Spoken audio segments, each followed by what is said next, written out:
An old cylindrical generator is nested above the ammo lift, with makeshift electrical wiring running out of its side and across the floor.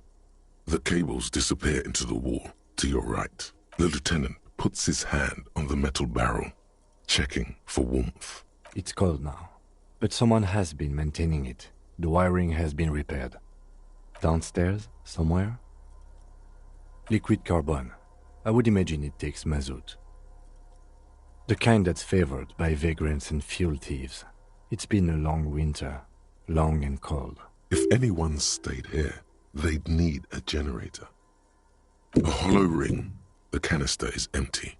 Dust falls from the generator and down into the ammo lift. I don't know.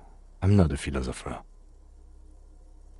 Someone with basic electrical skills has restored it in order to keep the room warm. The wind outside picks up suddenly, with a faint howl. Inside, it's warm.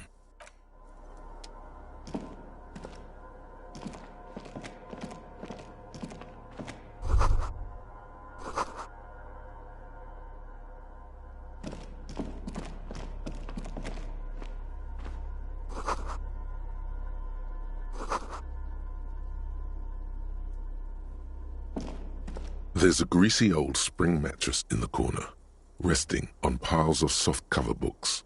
White linen and a pillow are visible under a worn-out caracal blanket. Someone has been squatting here. The linen is fresh, recently washed. You force the rest of the sentence out through pain, thick as molasses, no longer able to hear yourself speak. You know, officer, you can rest here if you are feeling tired. I will keep watch. You could use some rest for what's ahead. You face the concrete wall. There's less light there, in the dark corner. Like a dog, you lie there. You didn't realize how tired you were. Your body is still nowhere near healed. The blanket feels cold. The entire room does. Concrete and cold. Minutes pass. Half an hour maybe. The sounds of the sea beyond grow distant. Your eyelids close until you feel yourself standing up in the darkness, right next to the mattress. Slowly, the world begins to hatch from the blackness. It's evening. Sleep.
Dolores Day, the innocence of humanism, internationalism, and the welfare state, turns around to face you.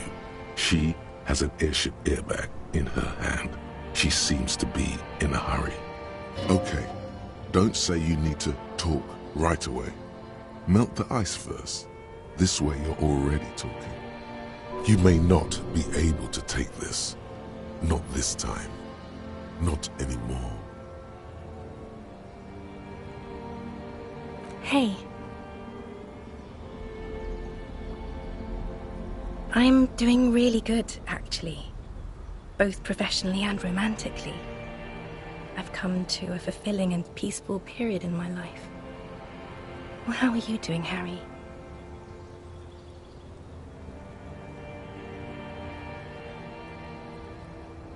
Well, I'm in my head too. We're all in our heads. Sometimes, not as often as I used to. So much time has passed. More than it seems here. Just my scepter, my globe cruciger, a spare silk gown, a toothbrush, travel documents, the crown of immortality. Oh, this. This is just a wreath. The crown of immortality is made of rarefied light, mana and raw palladium. It was passed on to me by the rulers of late antiquity. She looks at the suitcase, not knowing what more to say. Then, over her shoulder, silence. Her nuptial gown flows in the wind, wraps around her holy body. Anyway, I'm going to Morova, to live there in Grad. It's 1 million kilometers away, Harry. Might as well be another lifetime. No, Harry. No. I don't want a massive, epic showdown. I want to go to the aerodrome. I have tickets for the 10:20 flight to Morova. We don't have anything to talk about anymore. Every combination of words has been played out. The atoms don't form us anymore. Us. Our love. Our unborn daughters. It's all gone. I have to go to the aerodrome. I have to leave Revachol and you. And you have to be alone. In hell. Forever. That's just the way it is. Oh God, whatever you do, don't try to kiss her yet. Not after that. You're still reeling. You'll fall over if you try it now. I don't know what you mean. Dolores Day.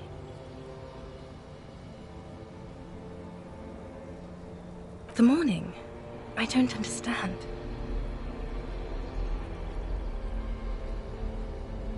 Oh my God, Harry, stop. I don't want to hear anything about the morning. Mourning someone who's still alive. Any of that. I can't do that anymore. I'm not 80 years old, I'm 32. People my age are not supposed to mourn. Yes, Harry. I am. Things have gotten much better for me, now that I am the ruler of the known world. Oh God, it's already so late. I have to go, Harry. I don't want it. It looks expensive. I don't want it.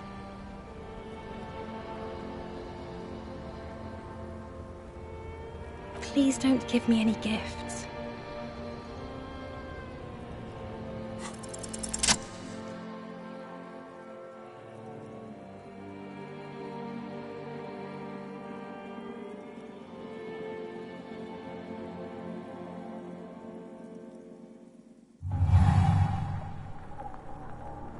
With your feet trembling from the steps you took, tepid and fearful, you stand against her, her body close to you, radiating warmth. With your eyes closed, you move your lips on her mouth. She is not kissing you back.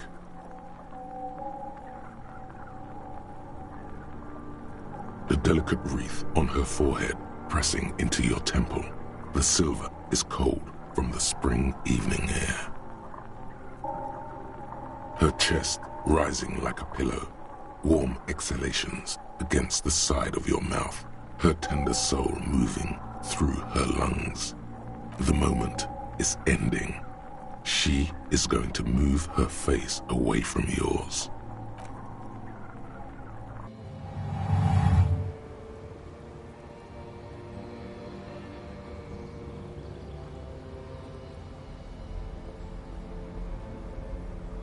Trying hard not to look at you. When she withdrew and you held on to her hand, she tried not to look at your face and see the expression there. Brother, you should put me in front of a firing squad. I have no words for how I failed you.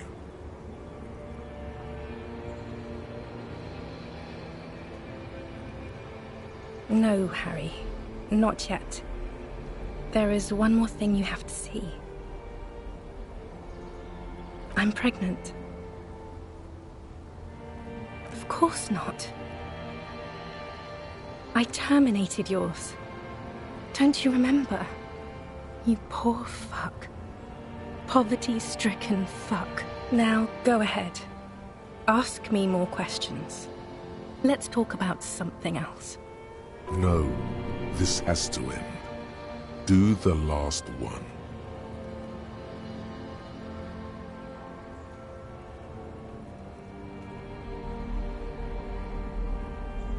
We both said a lot of things. We were very young. It was her. I can feel it. I can see it in her tender long fingers, in her wrists. Her hand wrote it, said those things. We will always have what was. I will always be influenced by it. But it is over. Now only total, unrelenting hell remains. I have to, Harry. Really, I've already missed the 8:30. I'm gonna go now. I was wrong. You don't have power over her anymore. You shouldn't have said that. I am wrong about everything. You should go on without me. No, you don't. You're just being a martyr. And I'm really going now. The time is up. I must be on the 10:20 flight. I won't see you, but you will see me. Oh, Harry. This is a dream. Can't you see? I'm already in Morova by now. Who knows how long ago this happened? A year? 2? 5 years ago? Right here, tomorrow night. Once this dream starts happening, it keeps happening. 3 times a week, at least. And Harry, it really, really looks like it started happening again. There's the video rental. I'm suffocatingly beautiful. And young. And I smell of tutti frutti chewing gum. Like I did that time when I asked you for forgiveness. After leaving you the first time. So long ago. Oh yes, this is real darkness. It's not death, or war, or child molestation. Real darkness has love for a face. The first death is in the heart, Harry. See you tomorrow.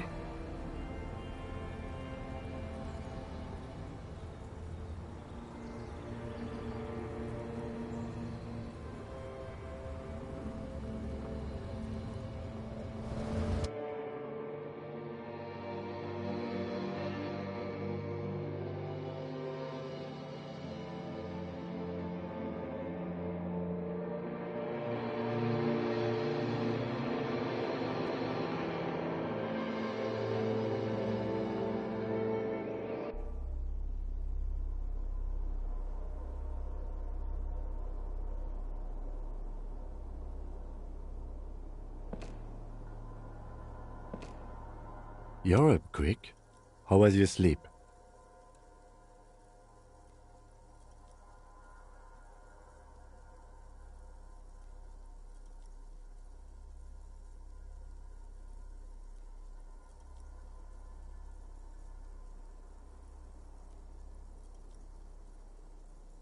Are you sure you're okay?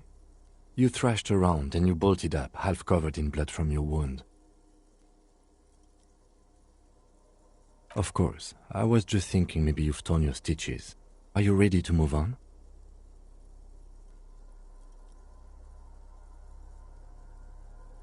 Okay. He's still worried. You must have really thrashed and squealed in your sleep.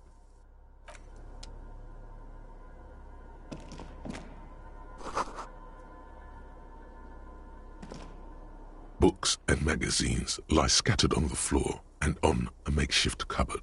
They are not particularly well organized. Most are soft covers, serialized fantastique and detective stories from the 20s and 30s. This disparate digest includes the classic Animal Adventures, among what is mostly commercial fiction and serialized stories. You find a magazine cathodique for electrical engineering. Then it's back to pulp. Light erotica, an international thriller about circuit benders. Someone's made themselves a home.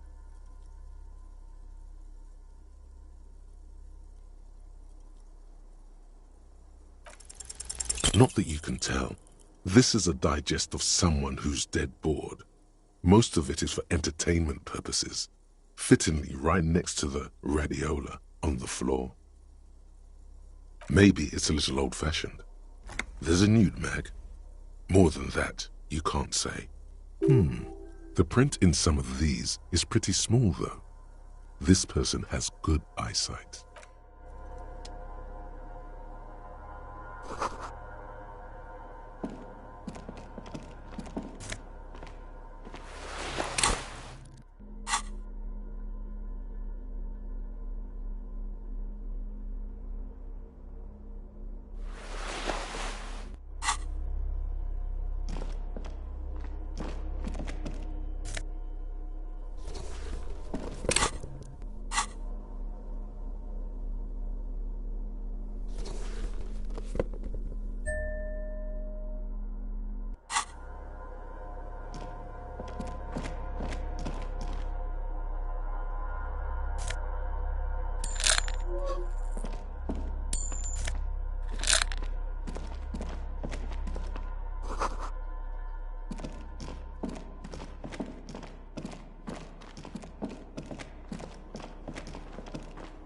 You see a small metal door nested inside a larger one, a heavy steel blast door. There is a conventional keyhole above the handle. It's very small. Another part of the island, probably. The lock looks like it could still be usable. Maybe this is one of the doors we don't open? He's right. It would be better to open its big brother. A powerful engine hangs under the ceiling. It must control the blast door.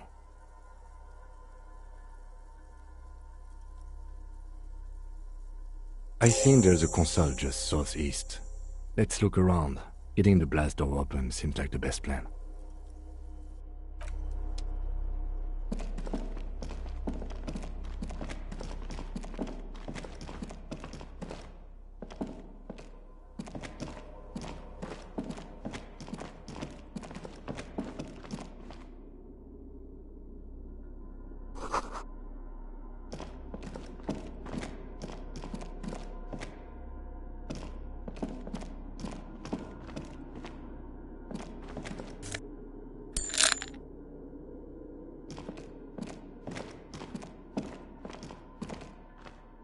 Green paint flecks off the monoblock aluminium cabinet. There are rows of switches on the front panel, a frequency band, and even a keyboard.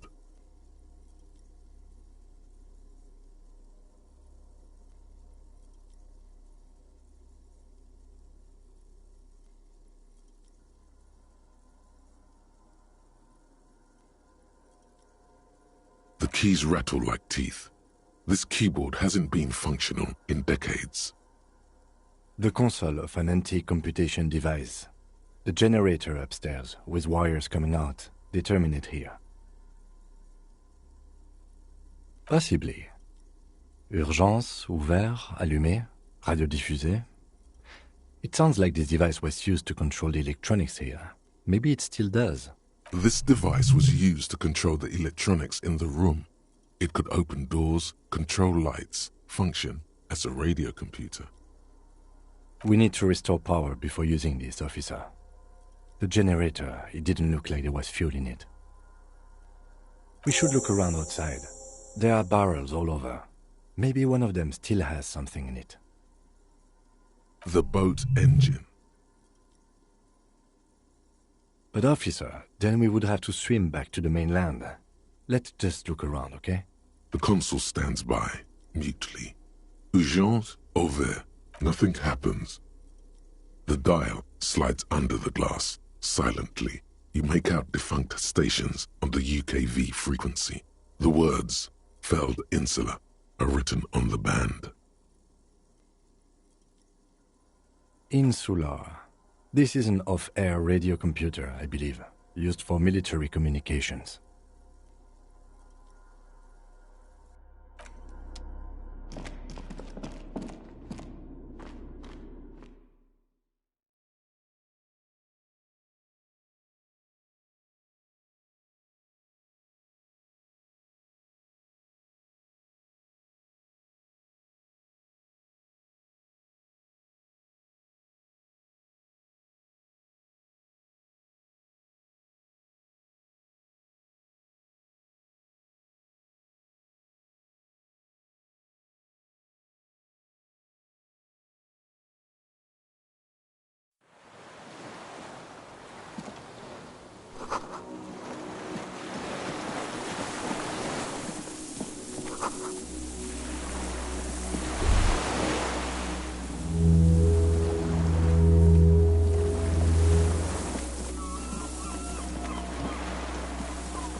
There's a rain-soaked mattress on a concrete slab, only half covered by the crumbling roof. At the head of it, double embrasures, firing slits like two eyes in the wall. B triple prime. This looks like a good place to shoot from. A single-person mattress, modern, civilian use. Brand name, Marjorie. There's a fuel stain on the cover, along with cigarette burns. A good place to hide. Cozy, relatively safe from the rain. There's a firing slit in the wall in front of you, like a little window. Quite old and grimy from years without cleaning by anything other than the rain. The springs screech as you lean on the mattress and crane your neck to look out. A small piece of Martinez coastline opens up in the square in front of you, like a tiny landscape painting. 1 kilometer across the water, the ruins look familiar. A towering skyscraper, its top floors shaved off by artillery fire. Capeside apartments. Rue de Saint-Ghislain, 33A and 33B. The red chimney and collapsed back of the 4-story tenement in front of the Whirling in Rags. Rue de Saint-Ghislain, 10, the doomed commercial area. The box-shaped silhouette of the Whirling in Rags. Its sloped roof, a tiny fleck of light catches your eye on the rooftop, sunlight reflecting off the upstairs window of Clausia's room. What? Do you have a line of sight to the window? I can see it. Through the scope of a rifle, the shooter would be prone, lying on a mattress, barrel resting on the embrasure. I think we have it. The origin of the shot. This is the sniper's nest. Affirmative.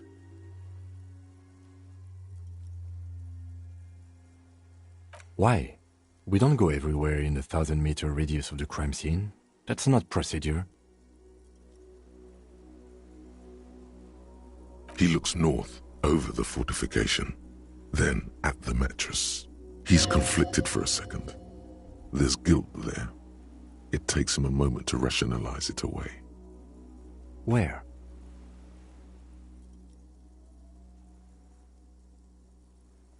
You think so? We would see them if they were here. Perhaps it's a... No, officer. It's not an invisible shooter. But this island, on the other hand. Or she. We should move.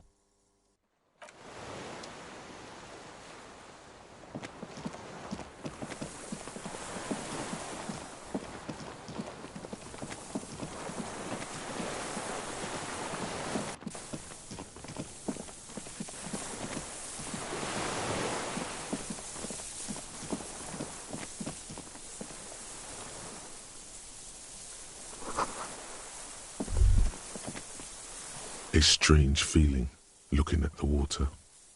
Maybe you should just wander off into the sea. Leave it all and walk in with a bottle in your hand. In the still mirror of the bay, you see Martinez, reflected. Tall edifices of ruins reach into the water, like shimmering towers. And the shacks too. Pine trees and motor lorries, upside down. Islets and posts, like stepping stones, lead into the water in front of you. Go. Step in. It's been too long. Perhaps there's someone there, under the water, waiting for you, where it has always been. Maybe you know it's going to hurt.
The console is powered off and covered in dust.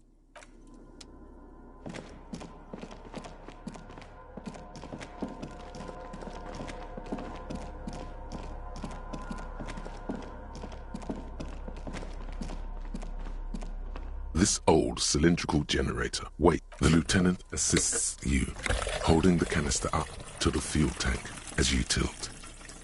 Dark brown, viscous fluid pours out, and the room fills with a chemical smell. There's a red starter switch on the side of the cylinder and a start rope on the other side. The lieutenant flicks the switch. The recoil start wakes the old generator up. The machine sputters like an old warhorse before settling down to a rattle. That should do it.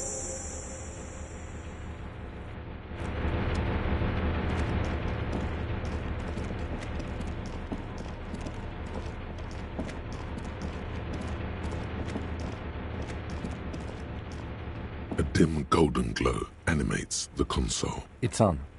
Turn emergency open. Automatic boot. The blast door opens with a series of clicks. A shaft of light appears, then widens as the light shines in.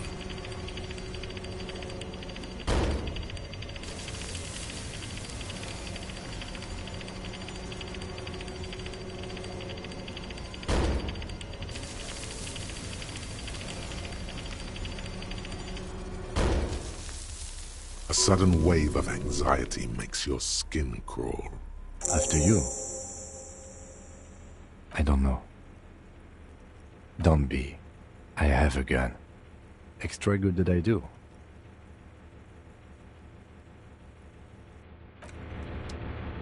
A dim golden glow animates the lighting in the room turns on with a sizzle. A dim ambient orange. The dial slides up. Insular. This is an off-air.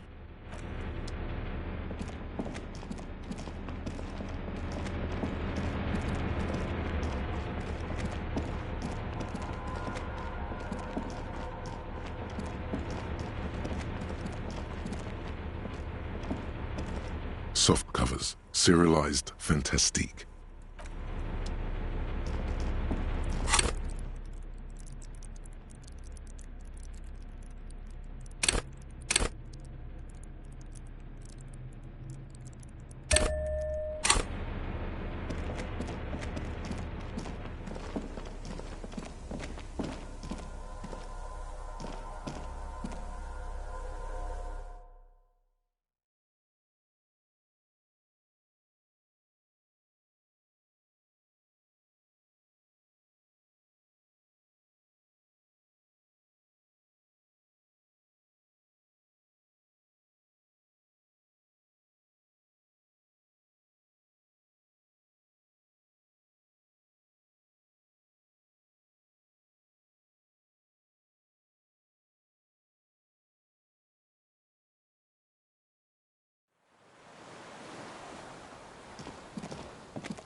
An old man, wearing tracksuit trousers, leans on the frame stock of his rifle.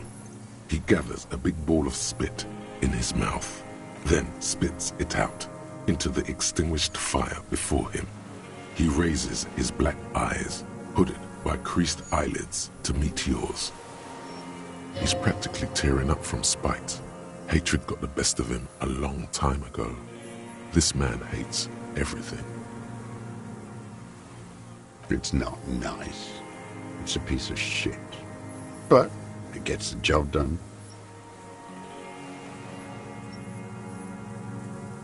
It's a 3-Angong 446. A Samaran rifle. How did you get hold of one? It was sent to us by our brothers in the Sinyao commune. Military aid. You heard me. It's good now, like chalk white from the ball.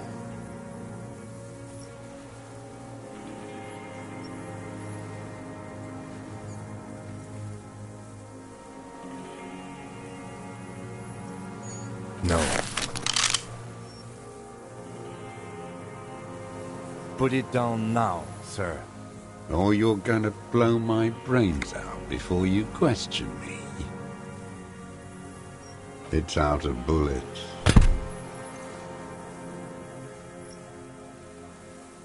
Like an amputated limb in the sand. His gaze follows your motions. The rifle feels surprisingly light in your hand.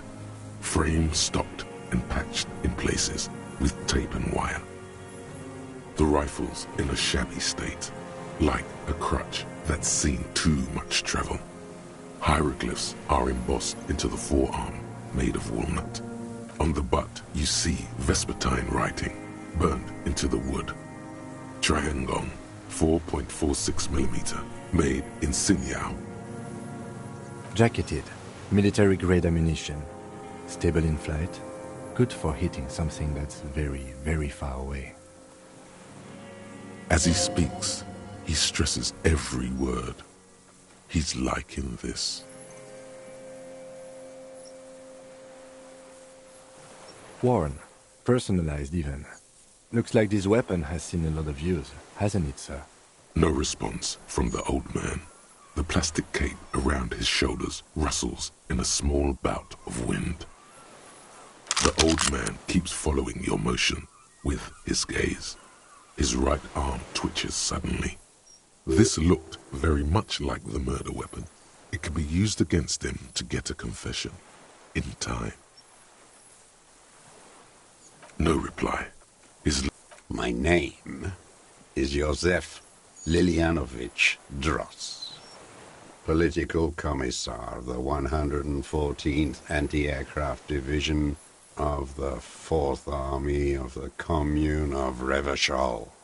I am a deserter, a partisan, and a prisoner of war. This is my termless surrender.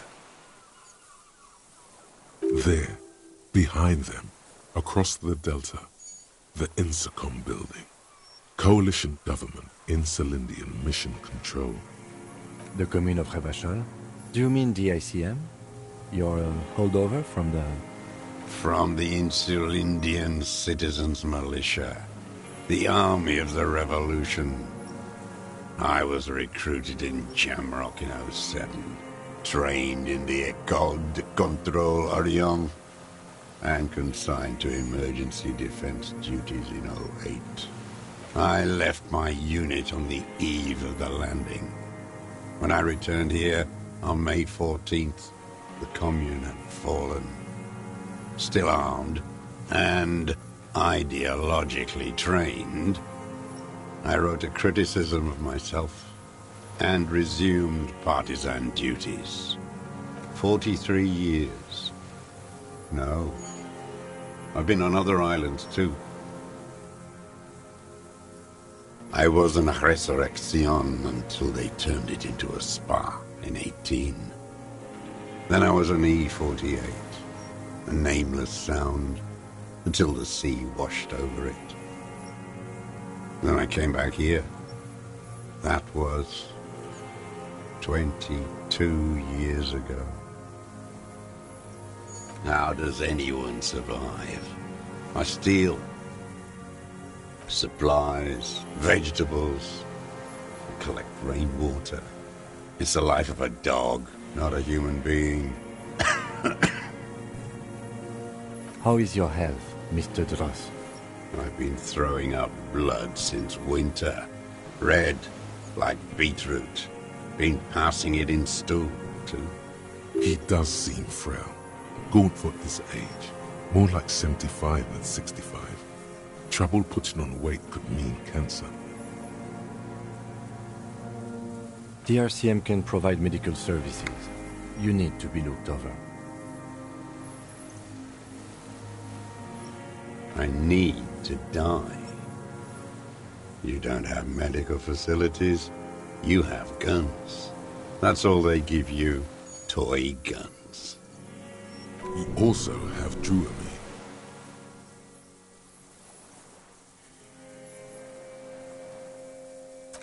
I have been running out of that stuff. There's no way he could manage the pain without them. It's safe to say he is addicted to painkillers by now.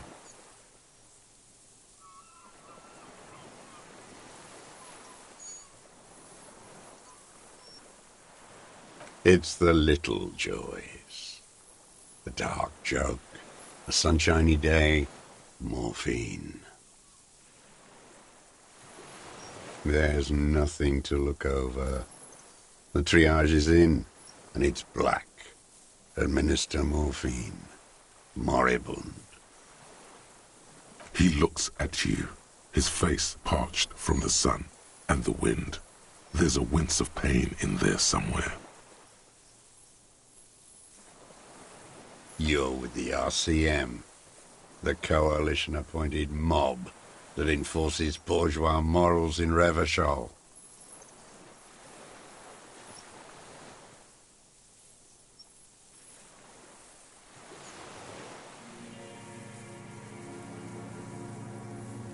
Let's.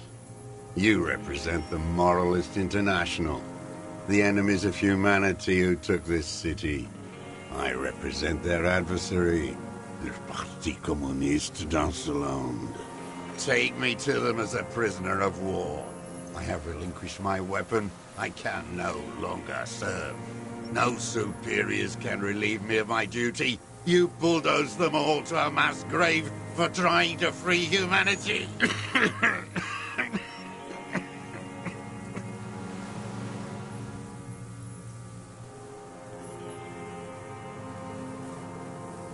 No, I am not a soldier. I am an ideological officer.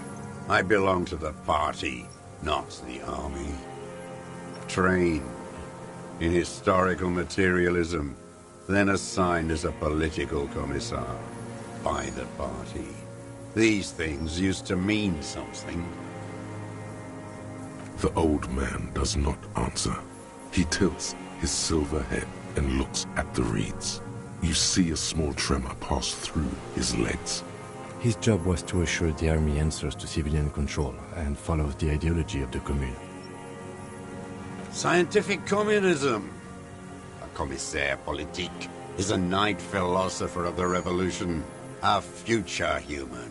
Awakened from shutdown by the promise of ideology. He nods slowly, then another tremor. No, you're not. You're part of the meat shield. The human shield that surrounds the fascists while they kill and rape. That's what you are. Detective, we have not come here to discuss ideology. We have come to ask questions regarding a murder investigation. The old man spits into the fire pit. He does not say anything more. A jitter passes his lower body. There's definitely something off with his body.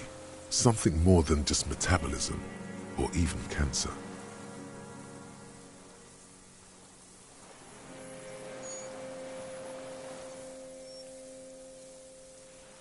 I was just 16 years old. 15 when I volunteered. I had a lapse of faith. You could say I misunderstood the historic role of the proletariat and thought Mazovian socioeconomics were fallible. For a second, I doubted the irreducible laws of historic materialism. A second is all it took for reaction to take hold. Petty bourgeois terror. It's in all men. May the 13th, 08, 44 years ago. The horizon was black with coalition airships.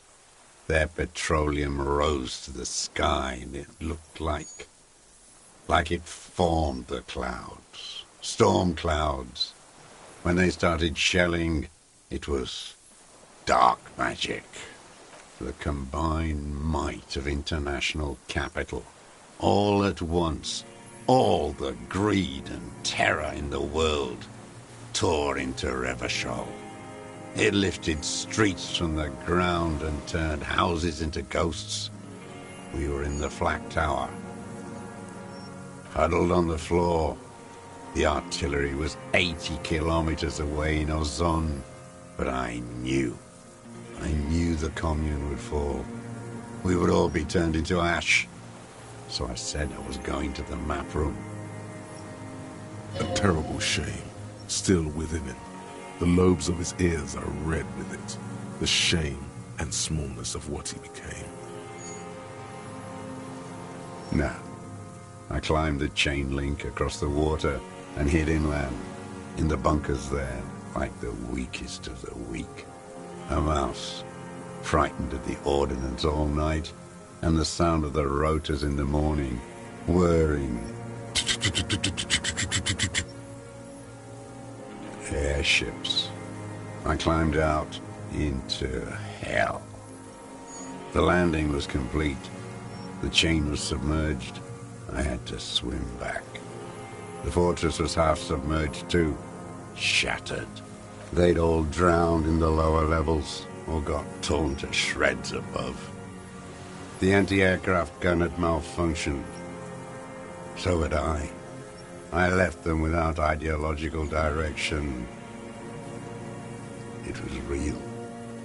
I'd seen it. I'd seen it in reality.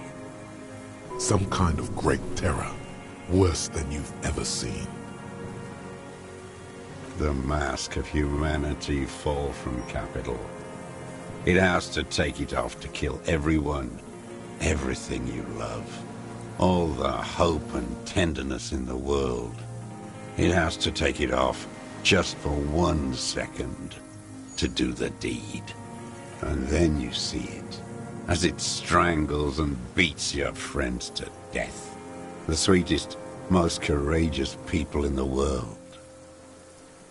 You see the fear and power in its eyes. Then you know that the bourgeois are not human.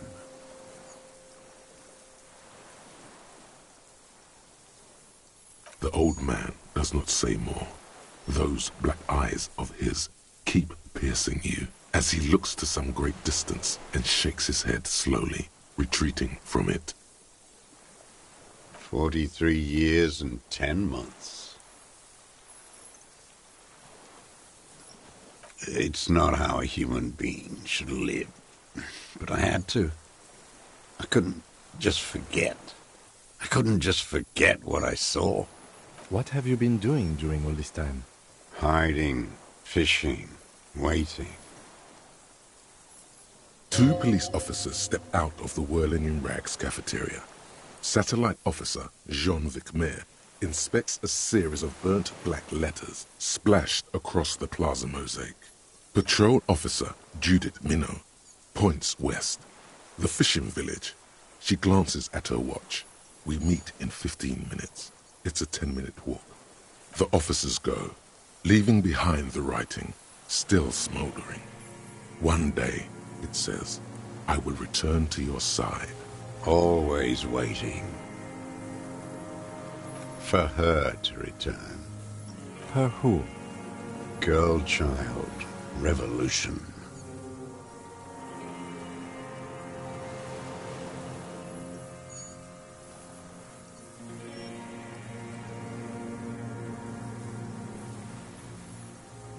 They have you. The material base for an uprising has eroded. The working class has betrayed mankind and themselves. The historic opportunity for a revolution has passed. It will not come back anymore, however hard I try, whatever I do. There's nothing serious in this world. It's a farce. What have I used it for? I've used it for killing people. Here we go. A trail of blood. The lieutenant smells it too. Killing people? It's a gun. That's what they're for. You want a moralist euphemism? Defending your family and your property. I haven't done that. I've used it to kill people. Interesting. During or after the war? There is no after the war. Class war is never over. So he's continued killing after hostilities ended. Okay. Okay. This is it. You can feel it, like battery acid on the tip of your tongue. Something you haven't felt in a while. But this is what you live for. This is the shit. The great serotonin jackpot. The solution.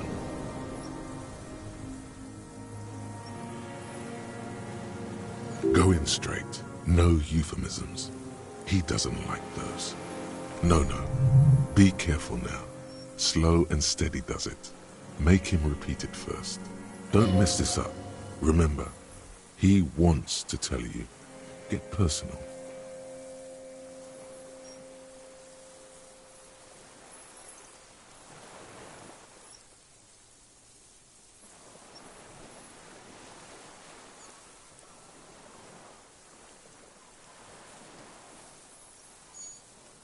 What did I just say? What did I just tell you? Don't drop the ball now. The who now? He heard you. He just wants to hear you say it again. This is dramatic flair on his part. Right choice. We're in. Do it, sire.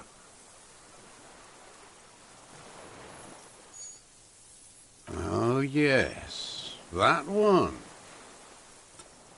Ugly piece of work, that boy. Did you kill him?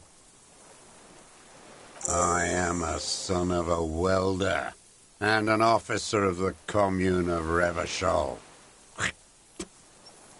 I do not collaborate with murderers and pederasts of the liberal regime. Exhaust him with proof. Pile it all on him. Get a confession. The scent of blood in the air. But what else? There was something you can't remember. Something about the tracks. Suddenly, all those tracks are so confusing. Go with something else first.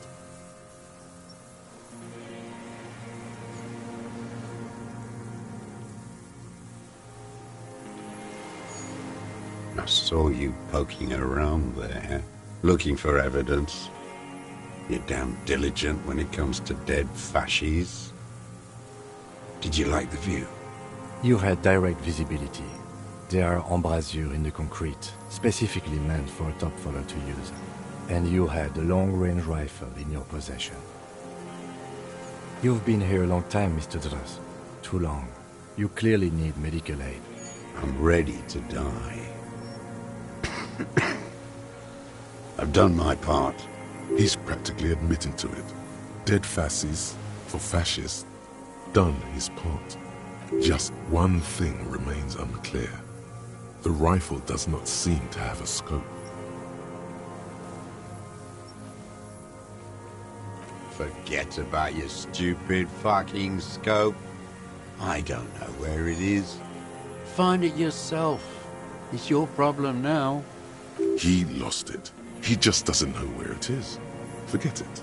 Push on.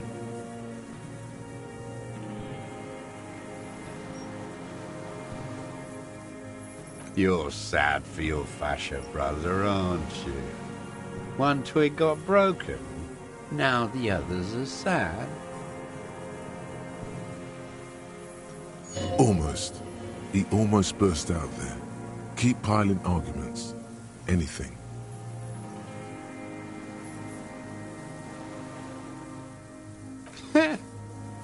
Not a lot of guns around that use military-grade ammunition, are there? It's a real gun. Not like your musketeer pistols. You look like imbeciles. Why don't you ask them to give you real weapons? Going against automatic rifles with these toy guns. Of course you got those boys killed. Damn, he saw you. He's watched it happen. He would have a good view of the tribunal from here. It's not just empty boasting. So he saw you. Okay. So what? Don't let it divert you. You know what? You're right. I'm convinced this made the shot. Should we call it?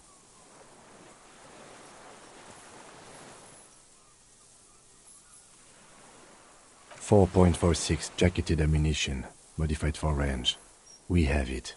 This is it. Good. This feels good, doesn't it? Tearing things up like this.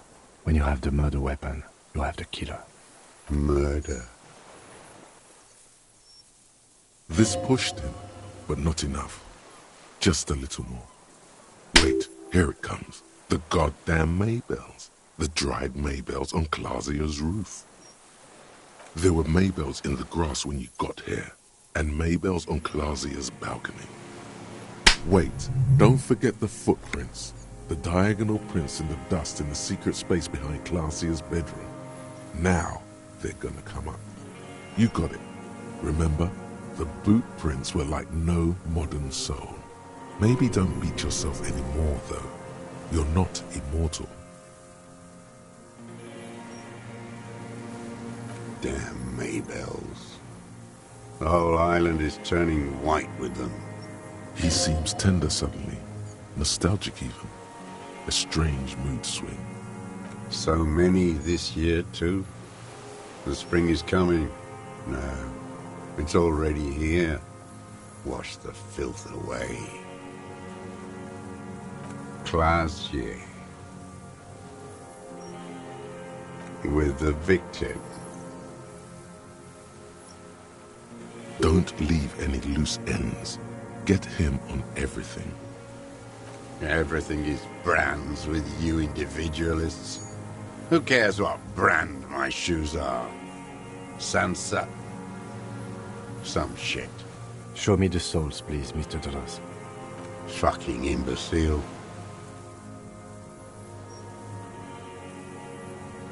The maker is called Sensorique. You see their V-shaped logo, but can't make out the size. These are not the unusual horizontal patterned souls you saw in the dust on the floor of the hidden room. They do, however, seem to be about the same size. The size fits, but not the soul.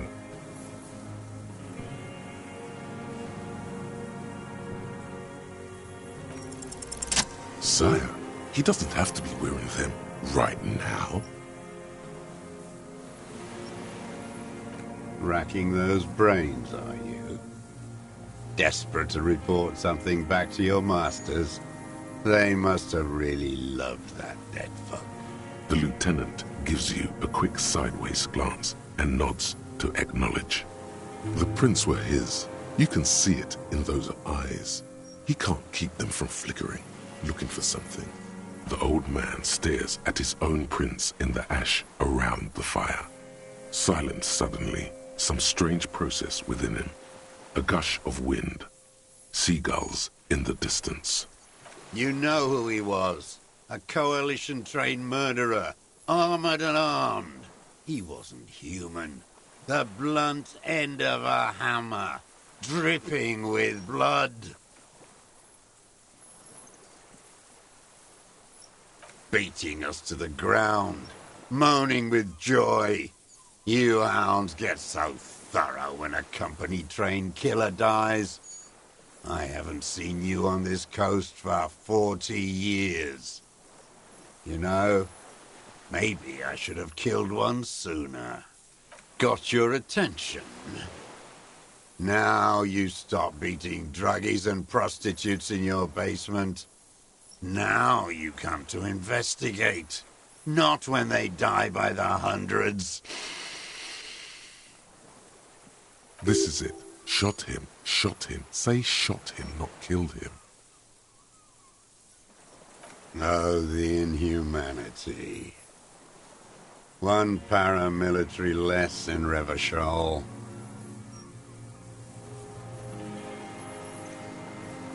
The lieutenant raises his right arm to hush you. Hush. He does not need to be pushed anymore. The ball is rolling. I had them in my sights. Both of them. Him and the whore. I was breathing with them. In phase. And I pulled the trigger and flew on the air until I landed in his mouth.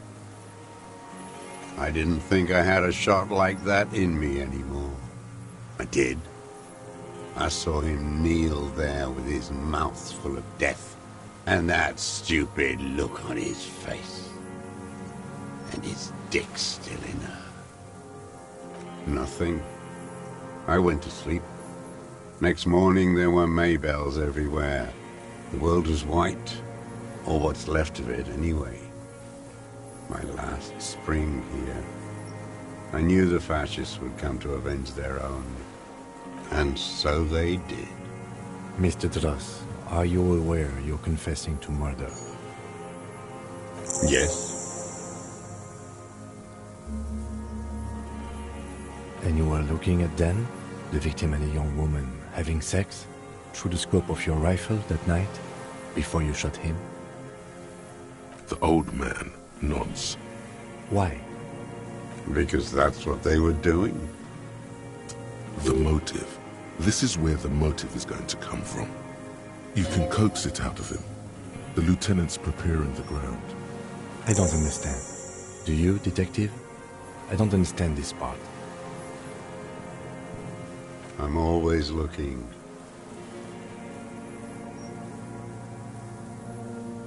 Are you always looking through the scope of a rifle? I'm just trying to understand.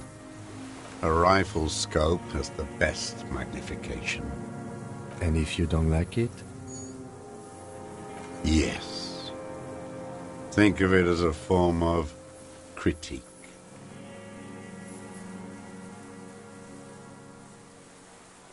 A tragic comedy. Druggies, prostitutes, and rentiers.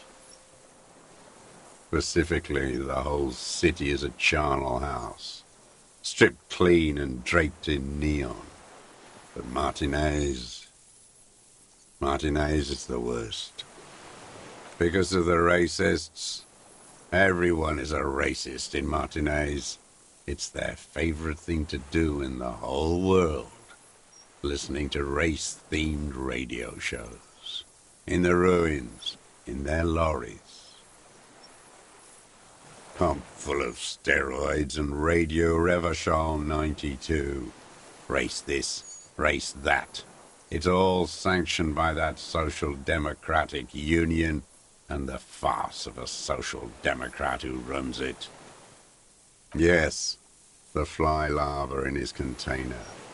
He let some nihilistic advertising yuppies erect a statue of Philippe III, a syphilitic murderer, on the town square, to spit on the working class. Not since the serfs of ancient Pericarnassus has history produced a more inert social class than the Martinez proletariat. The rest of Revachol at least pretends to rebuild. These people still live in ruins. In tents, like animals, like those boom-boom morons on the ice. A pity they didn't drown in that tent of theirs. The worst of them is the blood-drenched Sucrion on her yacht, licking her lips. The old whore's gone now. Her gun-toting porcelain men are dead. So, actually, no. The worst is that old cop parading around in his uniform, throwing balls all day. It's not enough that the racists and liberals are dancing on our graves. The old loyalist ghouls still parade the ruins too. Every morning he's there, while the parasites he fought to protect are off in Ozon, or Quayamoran, or some other island they built their palaces on, feeding on drugs and having sex with their own children. That's all the rich really want. Sex with their own children. Throughout history, even the royal bloodline of the suzerain, it's all just an excuse for them to have sordid sex. At least that old cunt Frisell is now dead. We did good when we pushed him under that horse car. If only, in the 30s, those disco whores... The disco whores are too much. Hatred shuts down his brain's language center, leaving only a nonsensical sputter. What was that about? Steroids? It piqued your interest. There was something about a statue and nihilistic advertising agency people. Might be worth investigating. Syphilis is a disease Philippe III contracted in a whorehouse. The statue is an abomination.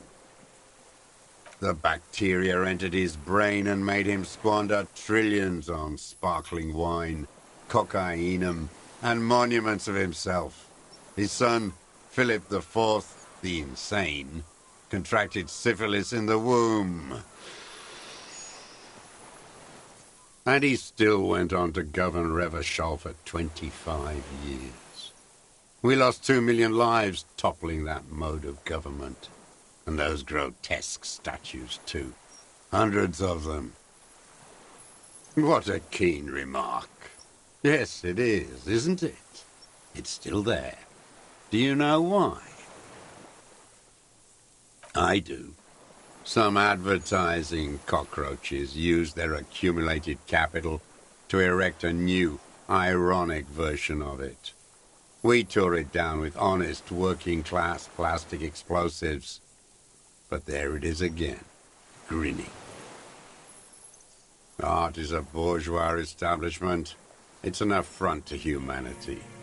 Every gallery should be bulldozed, and the artists should all be given 30 years of hard labor in Yekokata. Another hideous disappointment. Unions are the real enemy, the true enemy of the proletariat, placating the masses. Disappointment, so personal. He displays a familiarity with the union's top brass. That deformed toad? I wouldn't expect him to wipe his own ass. I mean, the brains of the operation, the smart one. Edgar.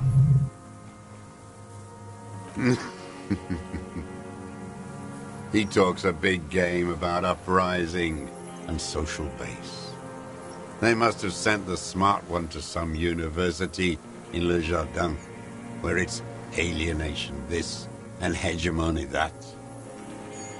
First against the wall with him. The Clares wouldn't miss a man hidden in their own backyard. Not all this time. Nothing happens in Martinez without them knowing. Of course. Maybe the Clears asked him to. Don't go straight for the kill. Exhaust everything else first. Soften him up. I haven't approached anyone. I've hid. It was Edgar who came to me. How did he know you were here? He didn't just stumble in like an oaf. He figured it out. Some kids told him about a monster on the island. I told you, he has brains. Stepped right off the boat and walked down where you came. I even kept the door open for him. Thought he was a man of the left, wouldn't rat me out. I was right about one of those things.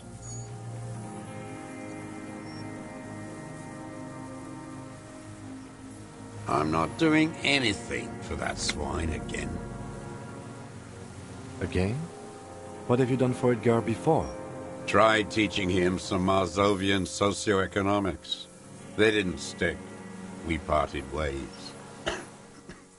Okay, he didn't do the hanged man for them, but he's insinuating something.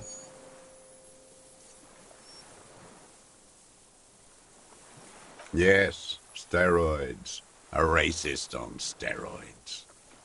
What is my opinion? You think the rich man has an opinion on this idiocy? Is the rich man on the radio telling you his opinion? No. The rich man's looking at real estate and fiddling his kids, wading through the corpses. Ha, yes, but he was there. Why was he there, if you...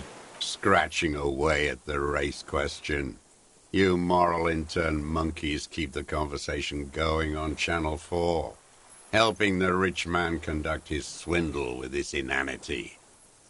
You think the rich man cares about your little race games? He rules the whole world, and he laughs at your moral soliloquies. Every fucking morning, for 34 years, throwing that ball. One ball against the other. I've always loathed that game. That is not a working class game. I don't care what they say on Radio June. Royalist ghouls played like it was life itself. Click, clack across the water each day. And that uniform, like a parrot plumage. I won't even mention that he's a traitor to his race. A Patank maniac race traitor. I remember him. I remember him from La Noce. Not him, personally. His make and model. There were tens of thousands of them. I thought we took them all out before the Liberals came to their rescue. We missed one. That one. Fat and plump, like a pheasant, just begging to be popped off. Please, Mr. Dross, shoot me. He whispers with such predatory hunger, it borders on longing. Not yet. I like to look at him strut around, place the crosshair on his medals, right on his face, and just fiddle the trigger. Think about it. Let the bonbon melt in my mouth. Save the treat for later? He is a juicy bonbon, that one. A real treat for the black day. The blackest. When I put that gun in my own mouth, I think, no, don't waste it. Put this lead in that cock, René. For the boys he killed. And then I look at him throw those balls, and I suddenly feel better. I even hid one bullet, so I'd always have one for him. Haven't seen him there lately. Must be down with arthritis. Oh, cunt. Momentarily, he's worried for him. He reminds him of himself. The same hatred. The same. You try to think of another thing, but no. It's just the hatred. Horse.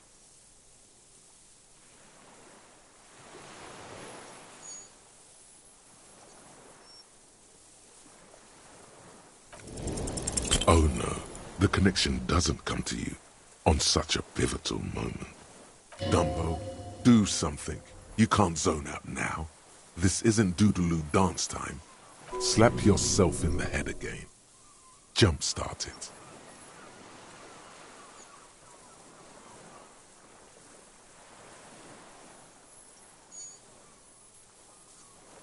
Officer.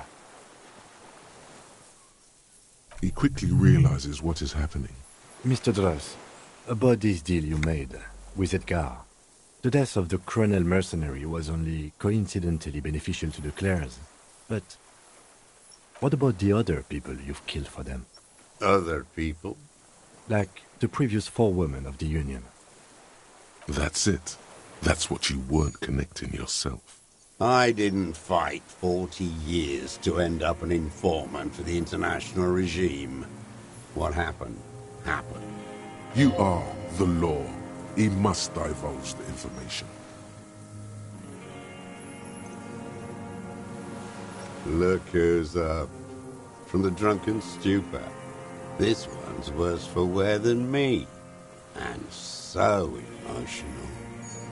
Life is hard for us human beings in deregulation hell, isn't it? We will have plenty of time to talk about this later, Mr. Dross. When you're in pre-detention. It can take years in pre-detention. Go ahead. I've been in solitary confinement my whole life. Ease off it. This was not an unmitigated disaster. The lieutenant mitigated it. Just proceed, calmly. Glad? It's all gone. Them fucking. I didn't like that. Jealousy is a reactionary concept. I didn't like the Reaver enjoying himself. Drugged out, soothed in the arms of a young woman. I wanted him to die so he could not enjoy life anymore. And I wanted to see his head explode. That too. She should know better than to hold a child murderer between her thighs. I knew he'd be there for one more second, writhing. That's all it takes for the bullet to reach his head. Now that I think of it, I wasn't aiming for his mouth. I wanted his brains to spill out on her. But you can't have everything. He wants to see her covered in blood. to punish her.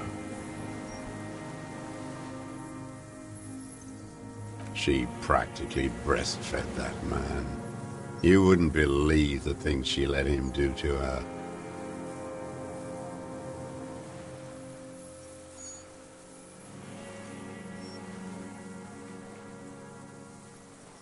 The old man raises his gaze.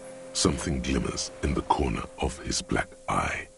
A bitter taste on his tongue. Since she came to Martinez, I saw her sneaking in the reeds early in the morning, behind the Feld building. It was dark, still winter.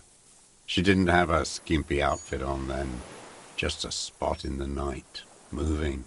Past the Feld building on the coast? What was she doing there? Hiding something in the water.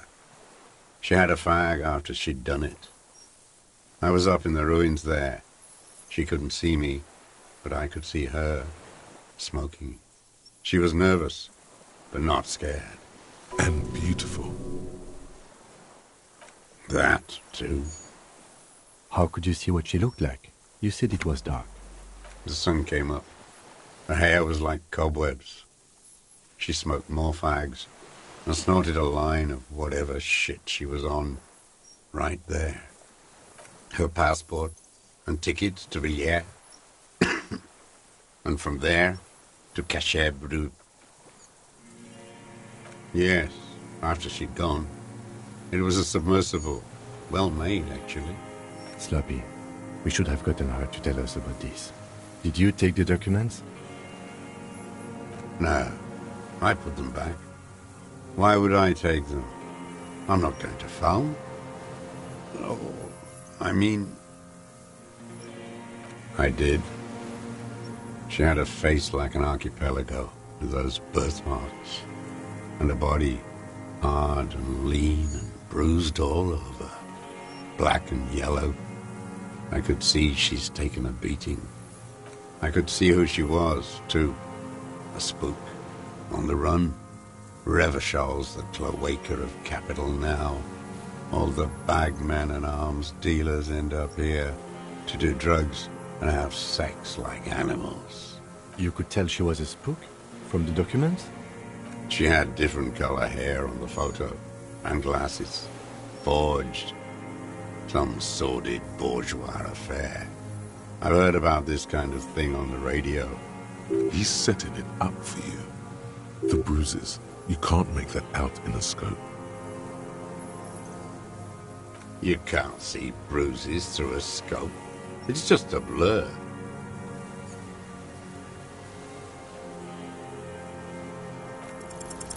It quickly comes to you. Mm-hmm. Bending like a bow against the glass.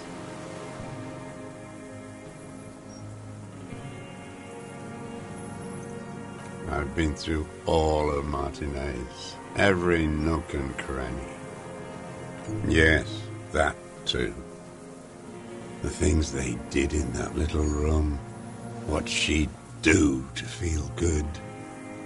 Funny, you turn it on inside, and it gets so dark out, you can't see a man looking in. I learned that in the 20s, when they were still hunting me. I've seen people do some shit, but... Those two took the cake. You hear the familiar scribble of the lieutenant's pen. A quick glance at you. One more loose end down. We're doing this, detective. How did you get in there?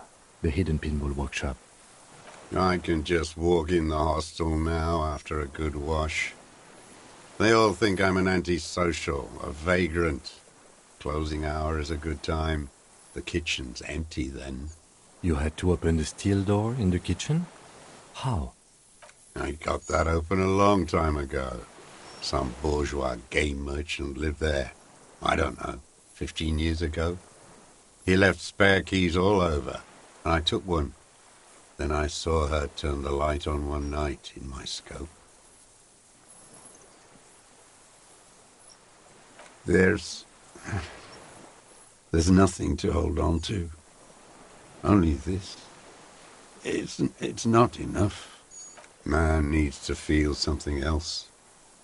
In this fight, it helps if you have your eye on something there. It's weakness, I know.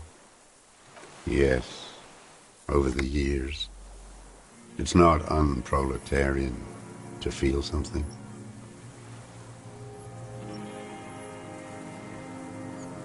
No. I don't really know. I was there one night and she was crying, like a child, in the corner of our room on the floor, like she does sometimes. The day after I killed him. Yes, I don't know why I do the things I do anymore. Neither does he. He lowers his head, like a sunflower on a withered stalk. In the silence, the lieutenant draws a line in his notes, then nods at you once more. One more down. Her. The lieutenant nods at you in acknowledgement. That's it. Motive. We have it. Where is she, that Classier? I haven't seen her there for days.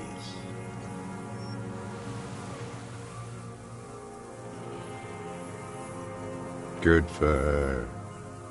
That girl kept staring into the scope, you know. In the end, this last week, kept staring at the island. At night, crying or smoking on the roof, like she knew I was here. It doesn't matter. Across the water, on a dilapidated jetty in a nameless village, made of grey cinder block houses with Eternite roofs, 2 police officers and 1 special consultant look across a narrow strip of sea. He's there, doing what exactly, I don't know. Satellite Officer Vic Mayer points at the ruins. Behind that anti-aircraft something. That's why we can't see him. Special Consultant Heidelstam is optimistic. We'll see the boat when he comes. Let's go get a coffee until then. I know this interesting little place. Where? His voice trails off as the 3 walk down the jetty. As the men go, Patrol Officer Minnow looks back over her shoulder at the crumbling fortification in the snowfall, like a rotten tooth rising out of the water. Good luck, Harry, she thinks. You need something good for this.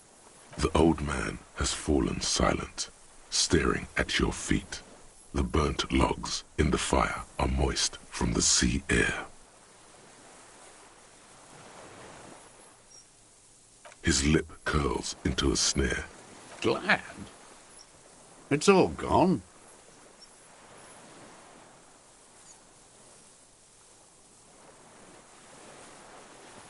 I ain't going anywhere.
Stares despondently at the logs. It's like he's forgotten you're there. What strikes you about this gaunt man is not the stomach pain, or the cough, or the malnutrition. For a man who's spent 44 years hidden in the urban wild, Indeed, he speaks fluidly. His movements are rapid, if erratic. His voice, despite the cough, is there. It is capable of expressing complicated ideas. Above all, he seems animated. It's a mystery. This animation comes at a cost too. Erratic hand gestures, thought processes cut off like threads as he just stares at the logs or the reeds. He also suffers mood swings, bubbling to the surface, unconstrained by his nervous system. Great leaps of emotion, from anger to grief, despair. You've seen demented people before. This feels similar, yet different. When his thoughts move, they are lucid, keen even, not senile. Is this some kind of substance damage? Like he's addicted to something? Not only the painkillers he's clearly on. No. I won't be stuffed full of shit like the rest of this city. You said you take painkillers. I take them to cope with pain. The people of this city use painkillers because they have pain. Untreated illnesses. Not enough money for a greedy doctor. He is indeed very lucid at times. It's not a downer, rather an upper, judging by his snaps. Like some kind of decadent rock star.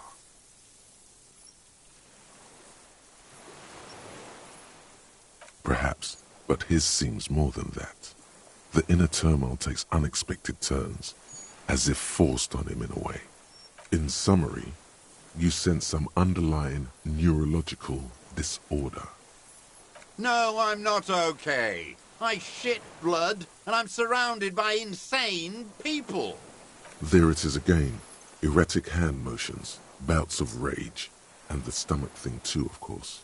Could it be a symptom of overdosing on something? Something even you have not tried? Keep your eyes peeled. What? But you said I would be taken to the...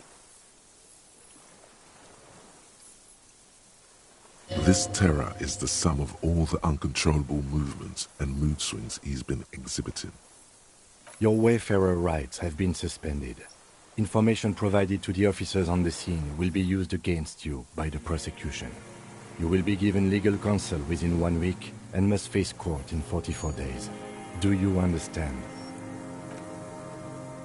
Do you understand? But... No, I don't want to. I have to stay here. He's not afraid of jail. He's afraid of something else. Like parting from a loved one. Your confirmation is not required, sir. Now on to the boat.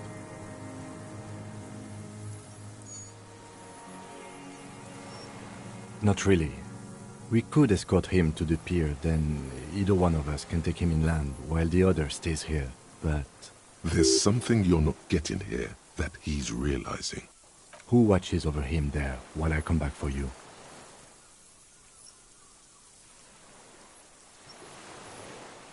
Lillian. You could ask her, maybe.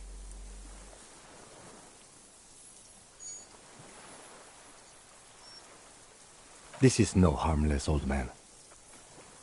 This fucking world. This world.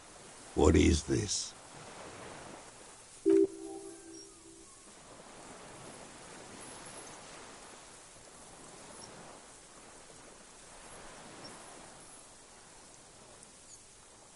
No, it would take a whole day on this island. You go and transport the prisoner. I'll be here. I can escort him to the pier with you. This world? What are you talking about? Is this... us? The wind is cold. From the east, your skin is crawling suddenly.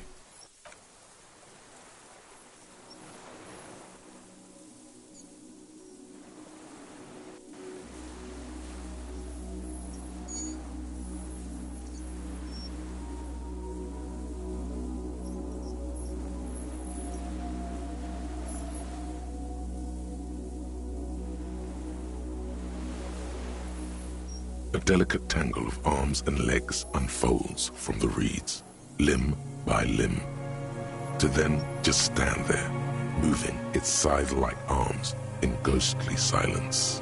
What are you talking about? There's nothing there. The stick insect is over 3 meters tall. It looks straight at you with its tiny pinprick eyes and its grotesquely small head. You feel your legs shaking under you and your gun hand move to your holster, but you don't have a gun. See what exactly? A bug? I can see it.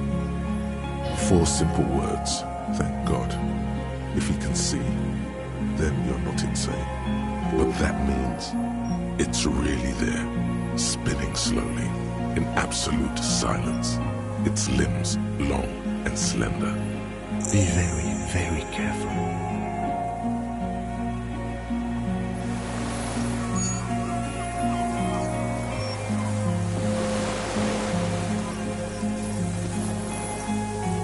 The creature stands on long stilt-like legs, antennae hanging from its head like a woman's hair, white and curled at the tips. It is no more than 5 steps away from you. Reed-like tufts stick out of its joints. As the insect moves its forearms, it produces a faint hiss, like a reel-to-reel machine spinning after the tape breaks. The creature tilts its tiny head to the side and appears to look at you. It is incredibly light, like the slightest gust of wind should blow it away. But it doesn't. There is a sadness in there. Or is it in you? From the dream. It's still with you. The pitiful hey you told her. Even I have absolutely no idea. you glance over your shoulder. The lieutenant holds a piece of milled aluminium. He begins to pull it open extremely carefully. It's the camera. We need a photo. No one will believe us. From the corner of your eye, you see a sudden cascade of motion ripple through the insect's limbs. A series of ultrasonic clicks fills your ear. I am not palatable. Do not eat me. I am afraid. With the sound of metal sliding against metal, the lieutenant reveals the lens. The glass glints in his hand as he begins to slide in an ampoule. You see the insect turn to him, its mandible antennae reaching out. Its motions are quick, sudden. The ampoule will produce a loud hiss. You're right. It could scare it away. I need a better moment when it's not looking. I'll wait. I'm on standby, he thinks, his hands sweaty around the machine. The spindly mechanism turns itself back to you, its antennae taking their measure of the air, slowly.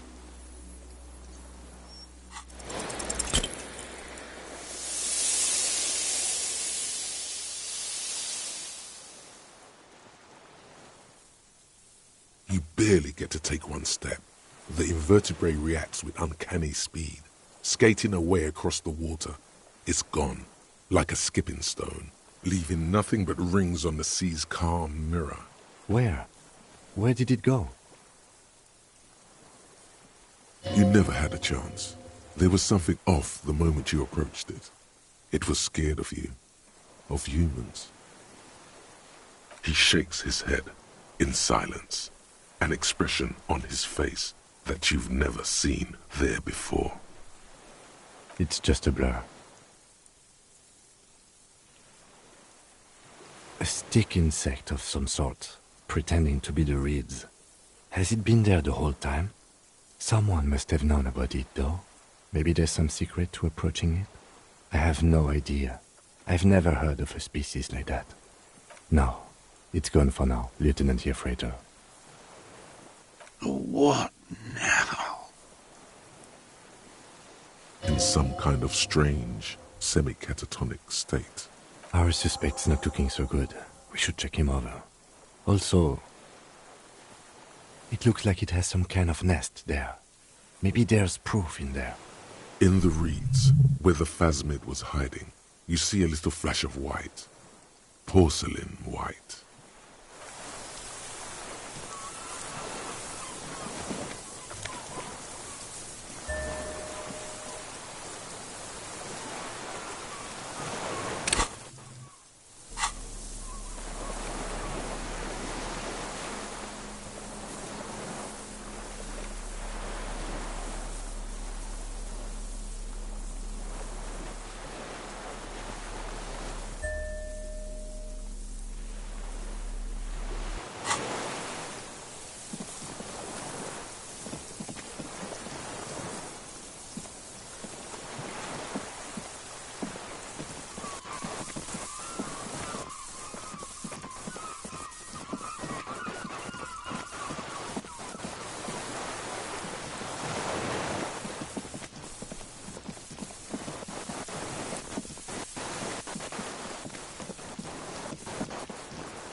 What is it?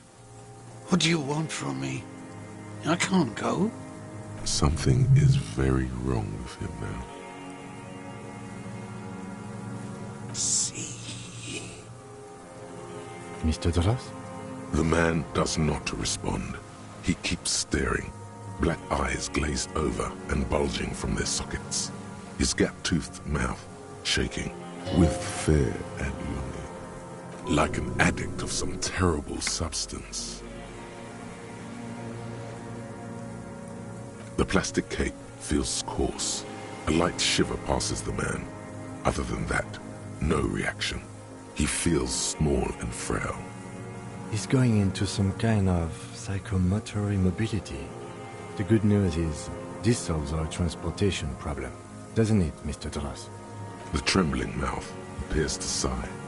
Between this and the broken tire he's used for a boat, I think it's safe to leave him here, while we go and get help. It will need to be medical first, I'm afraid. He stares into the reeds. Your words don't stir anything in him. Perhaps you should.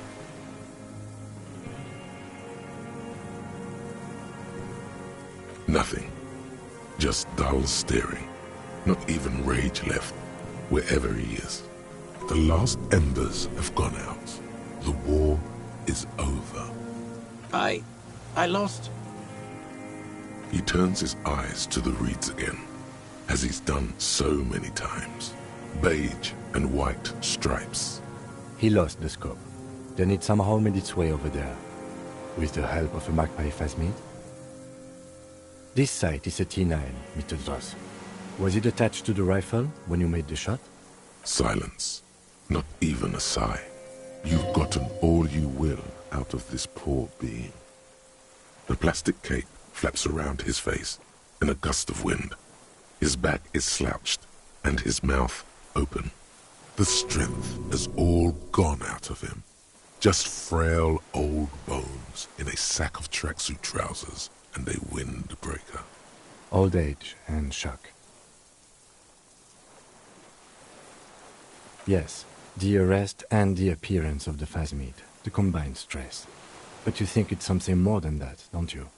Quite a few things about that health check you did on him make sense now. Like a drug? His pupils appear to be dilated. They still are. He was energetic and articulate. After all these years alone, with little hygiene or medication, I would expect worse. It does not seem to be animated now it's left. Honestly, I'm ready to believe anything at this point. Maybe it is psychoactive. I mean, why not? It's 3 meters tall. That could be part of the shock. But you're right, something is off here. Mr. Dross. No response. He did seem distressed when it finally came to arresting him. like he didn't want to leave this place, and the insect maybe. I have absolutely forgotten to take notes. I hope I remember all of this. This will be one hell of a report. They'll think we're insane. You will have to be very convincing and very sober to make them believe, sire. We should think about getting back to the mainland, to get help. He'll be safe here, if we don't take too long.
Soft covers, serialized.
ICM?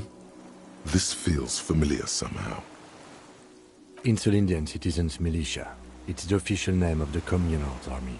The Black and White Army of the Revolution. Sounds an awful lot like.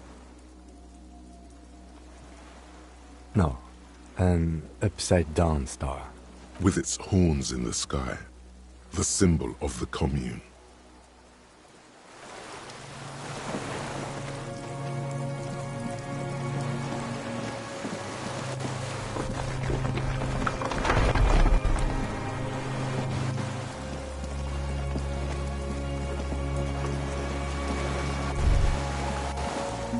The chain trails off into the ocean, connecting the island to the supply depot on the coast. Ah, yes, so it seems. For bringing munitions to the island, maybe? And supplies? You could also lock the bay when you raise the chain. As a defensive measure, lock it off that side of the bay. From enemies. Enemies of the Commune of Revachol. This sea fort was a revolutionary fortification, I believe.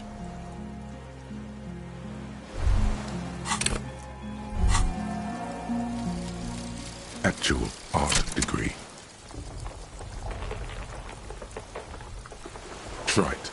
contrived, mediocre, milquetoast, amateurish, infantile, cliché and gonorrhea-ridden peon to conformism.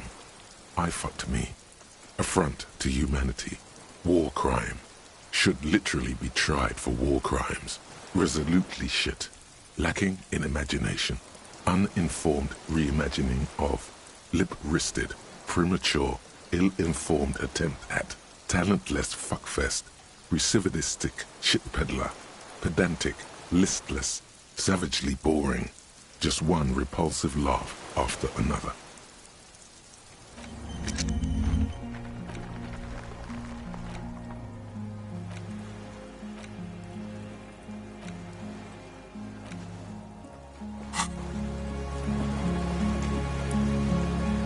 The skiff is swaying on the waves by the dock. Let's. We are done here. The skiff rocks gently under your weight as you get in. The ride back is uneventful and quiet, but for the sound of conversation on the water, there is someone inland waiting for you. 2 men and a woman stand on the concrete square of a nameless village, looking at a small yellow boat as it draws closer. The sea is calm. You reach the jetty and climb out of the skiff.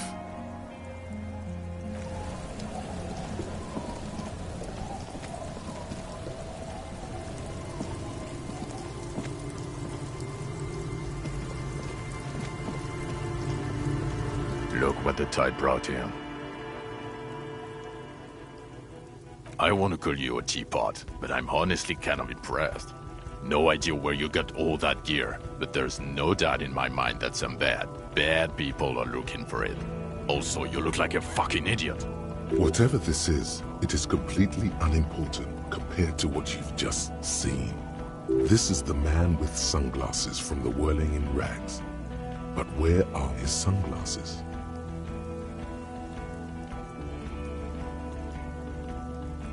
That's right. And you're some kind of murder machine. Oh, really? They don't seem bothered by it? That's because you're a cop in an exoskeleton. Actually, are you? Are you still a cop? There's so much disco going on, it's hard to tell. Vic, calm down. Hello, I'm Trent Heilerstein. I believe we've met on several occasions.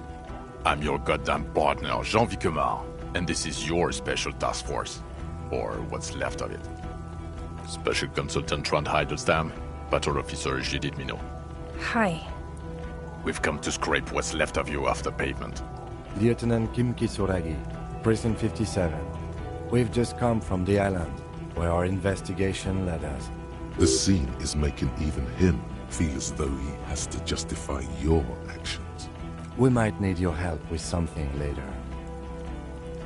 As if he recalled that he's in fact a decorated police lieutenant and not a naughty boy. But this is clearly a departmental matter, so I'm going to leave you to discuss it among yourselves. It's good to meet you, Lieutenant Kitsuhagi. Letting the lieutenant know he shouldn't feel embarrassed over the shitstorm that's about to befall you.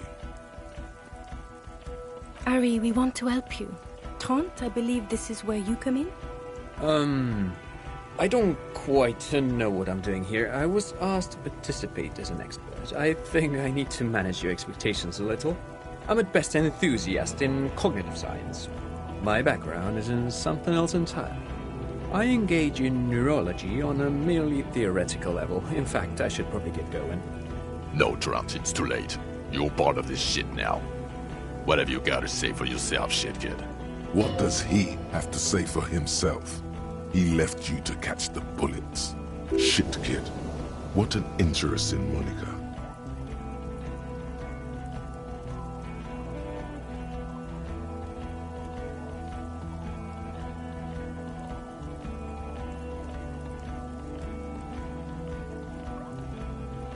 Yes, I'm Trent Heilerstein. I never said I wasn't Trent Heilerstein. Mikhail? Mikhail is my son.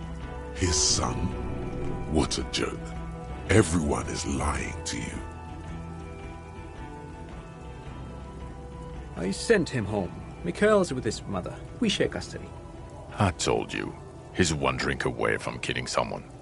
I wouldn't quite say that. But yes, he is displaying aggression not atypical of late-stage alcoholism. What indeed? I was asked to share my take on some of the more obscure theories developed in Königstein in the 30s, like partial psychotraumatic amnesia, group personality theory. He's here to see if you're insane. He is smart. Let's move on.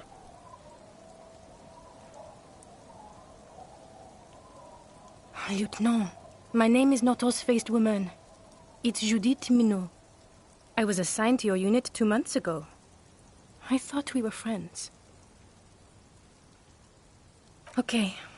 Because you're my commanding officer, I really want to respect you.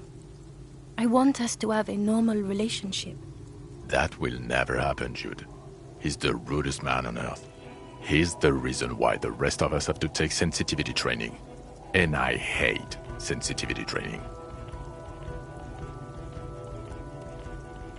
God damn it, Harry. You told us to fuck off. You said we're cramping your style. Your detective god. Fuck everything. All we burn. Detect or die. Are you sure? So you haven't been telling everyone what a boring cop you are? And that you should kill yourself? People say you've been out of your mind. I asked around.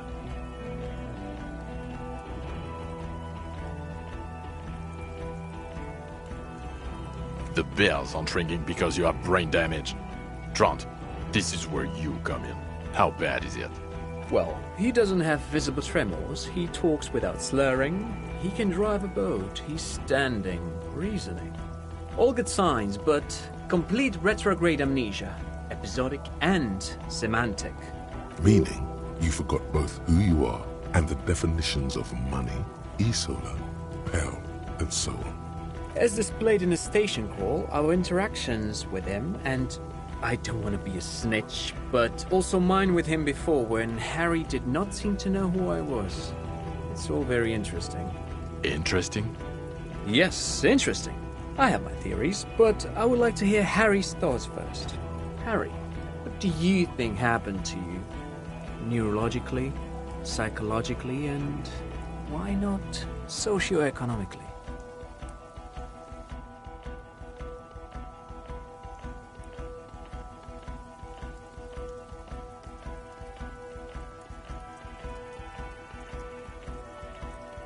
Psychotraumatic amnesia, Trant? I can go for that. Shit kid is a broken man. Always has been. Who isn't? I know I am. But you know what? I keep my shit together. Also, I know a person can't wipe their own mind, however traumatic it gets. That doesn't happen. You're lying. Or insane. Or both. But Detective Vigmer, he has blanked out before. Yes, a couple of times. After some of the more serious benders. One was after the 2 drunks case, the other when we looked into that mural. The 2 cases in your ledger. The unsolvable case and the Next World mural. Those were recent. Those cases were hard on you. Interesting. So at first he dipped his toes into it, prepared. That's where he would have gotten the idea, yes. Practice. And then he used alcohol to get there, so to speak. What do you mean? Well, here's my theory. What if this is an absolutely normal reaction to the world we're living in? What if this is not a significant anomaly at all? Something to be explained, approached as a defect? Look at the sensory input here. Look at the ruins, the neon. Listen to the radio, the multitudes, the people. Live here for 40 years. As a police detective, he's like a magnetic reader on the world tape, to borrow a known metaphor. Harry's been pushed flat against it. Total input. Hardwired to the free market. He just needed for it to end. Okay, Trent, thank you. That's absolutely meaningless. I'm glad we brought you. Will he or will he not be able to work in the major crimes unit? Is he a crétin now? I want to know that. He's not a cretin, and he is able to do work. If not in his previous leadership role, then as a line detective.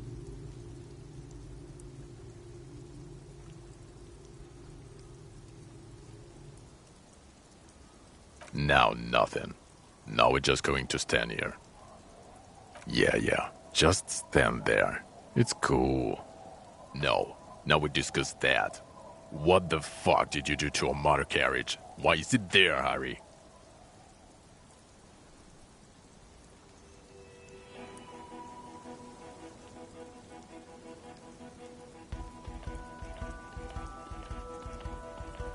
Ah, so refreshing.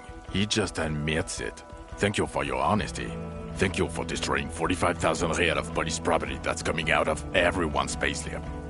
It doesn't matter. Your badge, Harry. Show me your badge.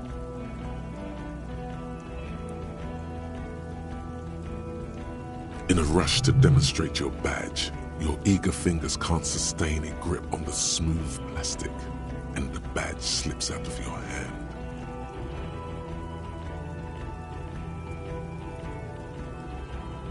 Patrol Officer Minna picks it up and gives it back to you, slippery and cold. He found it.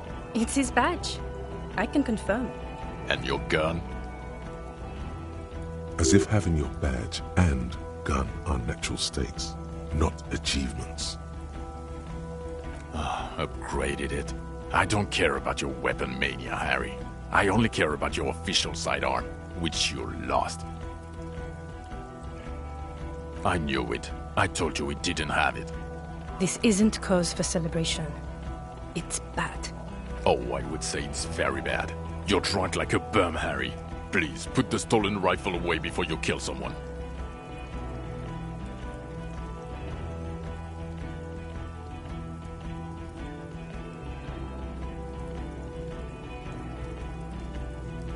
Well, you let the suspect escape. Glacia something. Because you were too drunk to assess a flight risk. We've read the reports. Lieutenant Kitsuhagi's. We know.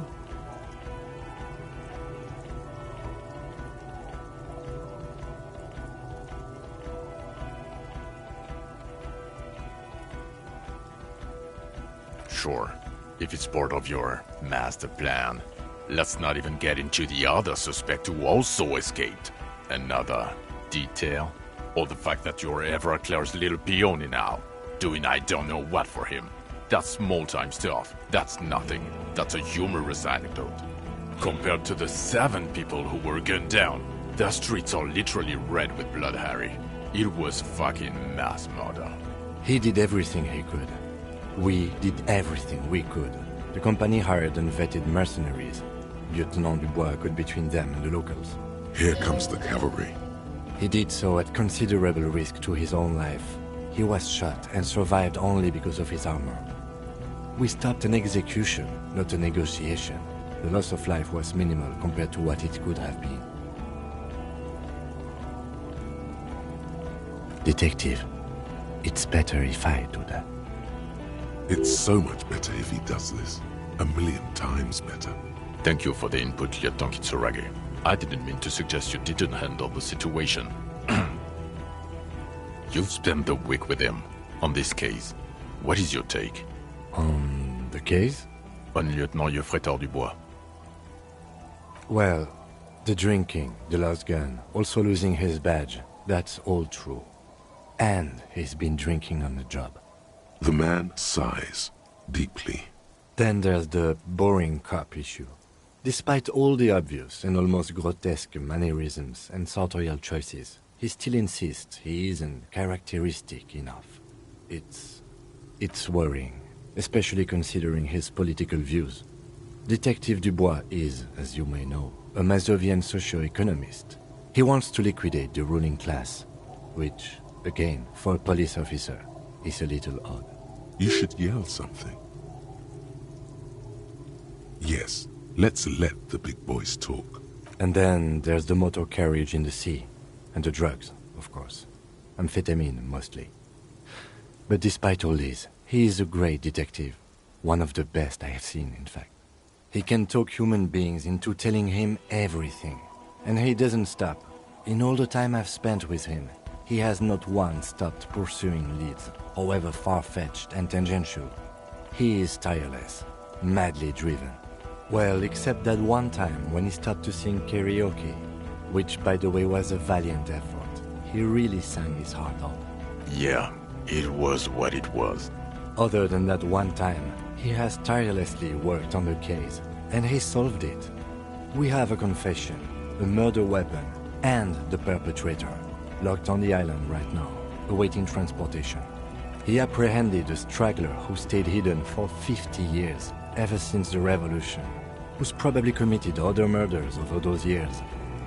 Oh, and he also discovered a new species. A new species?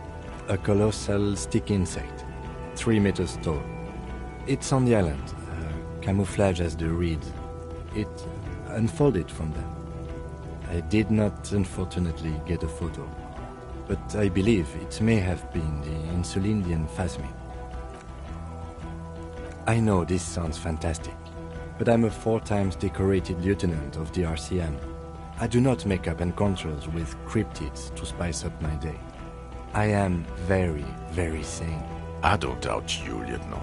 If you say it was the Insulindian phasmid, then it was the Insulindian phasmid.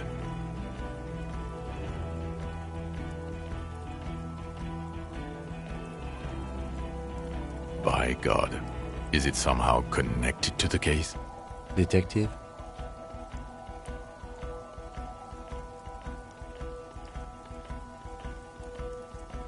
The old man was not aware of the phasmid's presence.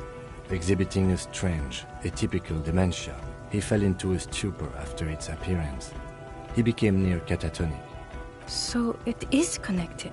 We could order a search. I could get people from EPIS on the island, entomologists, doctors. There must be signs of it in the reeds. If we found the Insulindian phasmid, well, that would be absolutely exceptional. The PR value alone.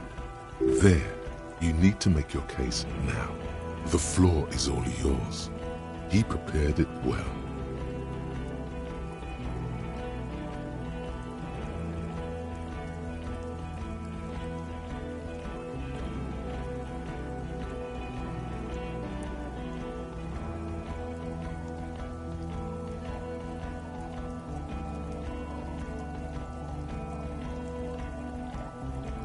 Lilianovich. A revolutionary matronym.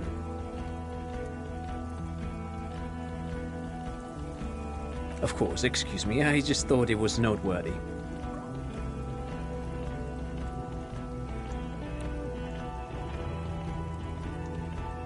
Jealousy. I thought this Lilianovich was an old man. To have been hiding for 50 years. Like 70-something. A strange psychosexual fixation, aggravated possibly by proximity to the phasmid and its chemicals. He himself gave a political reason, said he had killed an enemy combatant. Also, we have a sniper's nest with full view of the room in which the mercenary died, right on the island, and 2 officers on the scene that Mr. Dross confessed to. It's a clean win. Oh, it's way more than that.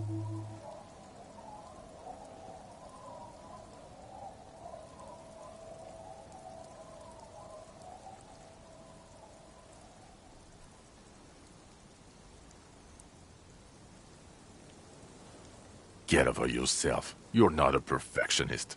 You're a cop and you did a good job, with a lot of help from Lieutenant Kitsuragi. And none of this can hide the smell of booze on the wind. God damn it. It is bad. Even you can smell it. Chin up. Keep focusing on the positives here. What was that? It sounded like you set up a nightclub in the church.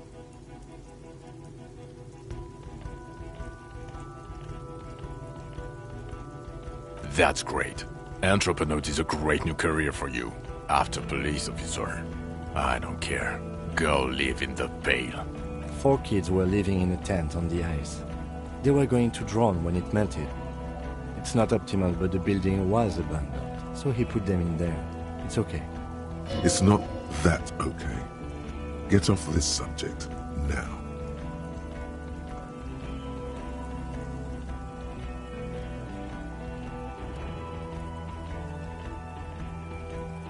Yes. Fallen through a gap in a boardwalk. Drunk. The body was transported to Precinct 41, our morgue. I had Tilbrook and Mullins take care of funeral arrangements and family stuff. You're not the only cop in the world, Harry. This all comes back to us.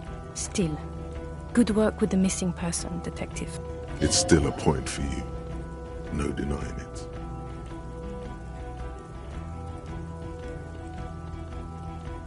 Who's Kuno? You don't want to know. You're right, Lieutenant. I don't. You snorted the drugs, I know you did. It's alright. I'm in. At this point, anything is but the drink.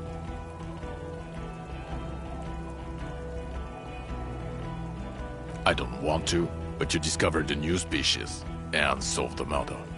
So I have to. Honestly, anything that ends this trial is okay with me.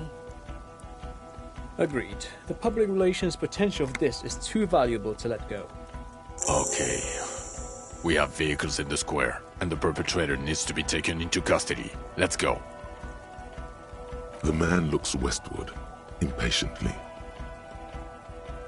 Who are you? You're a gym teacher, Harry. Well, obviously you're not a gym teacher anymore, but... Before you were a cop, you were a gym teacher in Coron. It's getting really cold outside. Should we maybe... Harry, it explains everything. The running around, the jumping, the bicep girth, your inexplicable facial hair. Your love of retro-style dance music, how you're able to perform a 360-degree spin kick. Also, this guy. Just everything about this guy. Of course. Contact Mike. He's been on about Mike again. I hate that guy. I knew it. I knew no normal human being can run like that. He's an honest-to-God gym teacher. It's not a mystery. Some chick fucked you over. Also, you were drunk. You really went with it too. Really maximized the damage. Dora something. Dora Engelund. Yeah, you mentioned the name. Not Dora Dubois. Something like that. Half Vazan. Vasa is where beautifully and impossibly blonde people come from. No one is married anymore. This is Revachol. God, I don't know. 6 years ago, she was way before my time. 6 years and you haven't gotten over it. What the hell is wrong with you? No, it was 6. Like, ancient. It's an old man thing. 2 old years equals 1 normal year. That, and Dora Engelund really tore you a new one. A big one. Incredibly bangable. She was incredibly fuckable. A beautiful bourgeois woman. Wayfish. Like a Welkin, basically. Snow Welkin.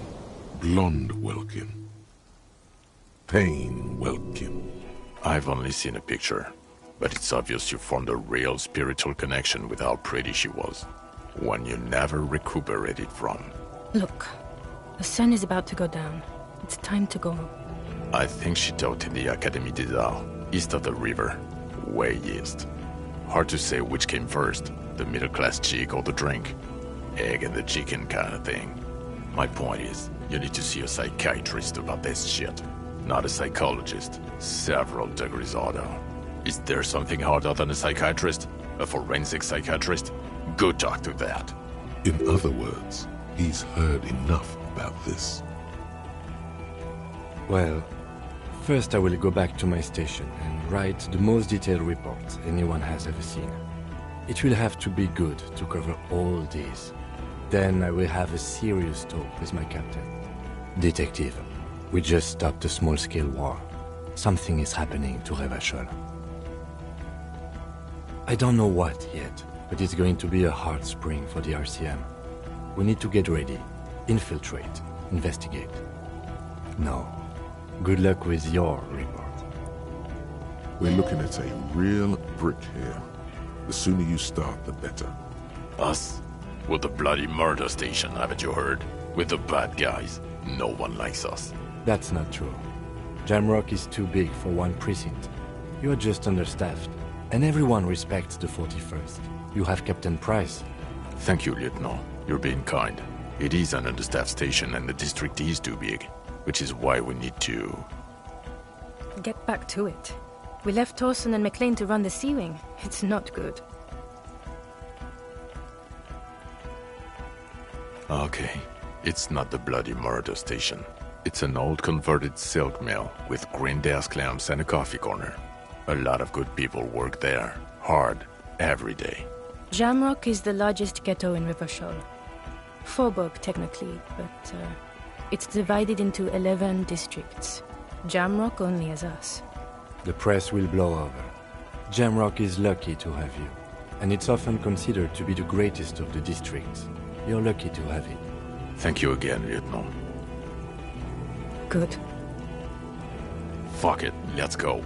Trump brought his motor carriage. It's a 20-minute drive to Jamrock. The great district hums in the falling rain. A chessboard of wooden houses, 80,000 living souls, fire traps as far as the eye can see. From Main Street to Grand Couronne, from Precinct 41 to Boogie Street, forking into the rain-swept horizon. You close your eyes and hear the dogs bark. A lone woman sits by a factory window, dreaming of meteorite strikes. On Rue de Saint-Jérôme, a square bullet slides into a square-shaped chamber. In Old South, a man without eyelids smiles. Spring has come. It's time. Torson? Yes. McLean? Yes. Heidelstein? No. Vicmere? Yes. Dubois? Of course. Really? Nick Gottlieb looks up from the list. I hear he's unstable. You say that like it's a bad thing. Captain Potomny Price gestures with a ballpoint pen. It's dim in his office, and the curtains are drawn. Harry's our man. He'll pull through. When he does, he'll side with the people. Understood. Gottlieb returns to the list. Minnow? Of course. Wonderful. Then can we please just go back to Jamrock now?